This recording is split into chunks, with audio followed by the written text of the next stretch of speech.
रात के करीब 2 बजे थे। लॉज के सभी कमरे खामोश थे, जैसे पूरी दुनिया गहरी नींद में डूबी हो। लेकिन एक कमरा था जहां नींद नहीं, बेचैनी जाग रही थी। रमेश अपने बिस्तर पर लेटा था, किताब सीने पर खुली पड़ी थी, लेकिन आंखें शब्दों पर नहीं, मोबाइल स्क्रीन पर टिकी थी। वो अपनी गर्लफ्रेंड से चैट कर रहा था, हंस रहा था, मैसेज भेज रहा था, जैसे जिंदगी बहुत आसान हो। ये उसकी आदत बन चुकी थी। पिछले 2 साल से हर रात पढ़ाई का दिखावा और असल में समय बर्बाद कर रहा था। उसे क्या पता था, समय चुपचाप उससे बदला ले रहा है। रमेश के पिताजी एक साधारण रिक्शा चालक थे। सुबह की तपती धूप हो या ठंडी हवाएं, उनके पैडल कभी नहीं रुकते थे। उनके पैरों में छाले थे, हाथों में दरारें, लेकिन दिल में सिर्फ एक सपना था कि मेरा बेटा पढ़ लिख कर बड़ा आदमी बनेगा। हर महीने की पहली तारीख को वो अपने पसीने की कमाई से पैसे भेजते, ट्यूशन फीस देते, कमरे का किराया देते और खाने का खर्चा देते, और खुद कई बार आधा पेट खाकर सो जाते, लेकिन कभी शिकायत नहीं की। एक दिन अचानक फोन आया, बेटा, माँ की आवाज कांप रही थी, तुम्हारे पिताजी की तबीयत बहुत खराब है, जल्दी घर आ जाओ। रमेश के हाथ से फोन गिर गया। उसके दिल में एक अजीब सा डर बैठ गया, जिसे वो समझ नहीं पा रहा था। वो भागता हुआ अस्पताल पहुंचा, और जो उसने देखा, उसकी दुनिया वहीं रुक गई। उसकी माँ डॉक्टर के सामने हाथ जोड़कर रो रही थी। डॉक्टर साहब, प्लीज ऑपरेशन कर दीजिए, मैं 5 लाख नहीं 10 लाख दे दूंगी, बस मेरे पति को बचा लीजिए। उनकी आवाज टूट रही थी, सांसें कांप रही थी, लेकिन डॉक्टर की आवाज ठंडी थी। डॉक्टर ने बोला, पहले एडवांस जमा करना होगा, तभी ऑपरेशन होगा। रमेश पत्थर की तरह खड़ा था। उसने पहली बार देखा, गरीबी सिर्फ कमी नहीं होती, कभी कभी ये किसी की जिंदगी छीन लेती है। माँ गांव गांव गई, हर दरवाजे पर हाथ जोड़े, हर किसी से मदद मांगी, लेकिन किसी ने दरवाजा बंद कर लिया तो किसी ने बहाना बना लिया, और कुछ ने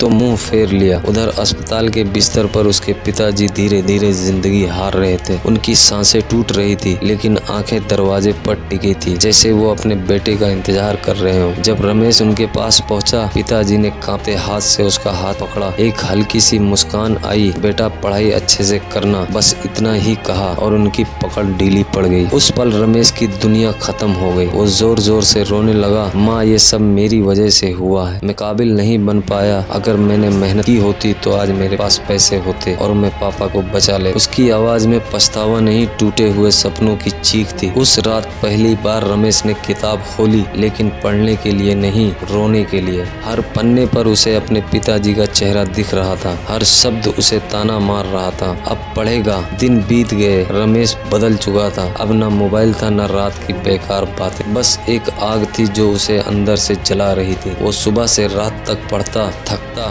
गिरता, फिर उठता, फिर पढ़ता, क्योंकि अब उसके पास खोने के लिए कुछ नहीं था और पाने के लिए अपने पिताजी का अधूरा सपना था। सालों बाद एक दिन रिजल्ट आया। रमेश ने परीक्षा पास कर ली। लोग उसे बधाई दे रहे थे। माँ रो रही थी, लेकिन रमेश चुप था। वो अपने पिताजी की फोटो के सामने गया, धीरे से बोला, पापा, आज मैं काबिल बन गया, लेकिन आप नहीं हो। उसकी आंखों से आंसू गिरते रहे। काश मैंने ये पहले कर लिया होता। उस दिन रमेश ने एक बात समझी, समय जब सिखाता है तो बहुत महंगी कीमत लेता है। मौका जब हाथ में हो तब मेहनत कर लो, वरना एक दिन पछतावे के अलावा कुछ नहीं बचेगा। जिंदगी में सबसे बड़ा दर्द ये नहीं होता है कि आप हार गए, सबसे बड़ा दर्द ये होता है कि आप जीत सकते थे, लेकिन आपने कोशिश नहीं की। अगर ये कहानी आपको अच्छी लगी हो तो आप मेरे चैनल को सब्सक्राइब करें, लाइक करें, कमेंट करें। धन्यवाद।